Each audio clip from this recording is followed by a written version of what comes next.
Mister Udhayanidhi அவர்களே, கட்டுன வீட்டில் பால் காய்ச்சி போகிறது பெரிய கொள்கை கோட்பாடெலாம் கிடையாது, ஒரு லட்சியம் கிடையாது. சொந்தமாக ஒரு இடம் வாங்கி சொந்தமாக ஒரு வீடு கட்டி அதில் குடி பூரணும் பால் காய்ச்சி, அதே லட்சியம், அதே கொள்கை கோட்பாடு அப்படின்னு. ஏன்னா எங்கள் விஜயனை அதே செஞ்சுருக்காரு. ஒரு கட்சி ஆரம்பித்து மக்கள் மனசில் இடம் பிடிச்சி இன்றைக்கி தமிழ்நாட்டில் முதல்வர் ஆகியிருக்காரு. நீங்கள் எப்படி வந்தீங்க தெரியுமா? உங்கள் ஐயா எப்படி வந்தார்? அண்ணாவோட வழிபாட்டில் அண்ணா கட்சியில் திமுக திராவிடத்தில் வந்தார். அதுலேருந்து உங்கள் அப்பா வந்தார்.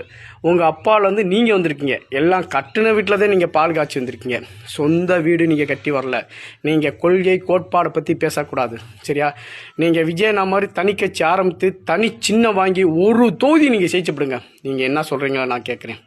ஏன்னா அன்னைக்கு உதயசூரியன் என்ற அங்கீகாரம் பெற்றதுனால தான் நீங்கள் இன்றைக்கி ஆட்சி எதிர்கட்சியாக இருக்கீங்க.